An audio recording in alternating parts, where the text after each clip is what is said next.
This is how to delete a chat in Microsoft Teams. Open a browser of your choice, run a Google search Microsoft Teams, and hit this.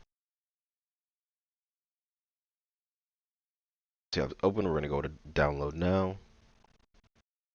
And depending if you want to do it from home or for work or school, we're going to download one of these. Or to be safe, I would go along with this.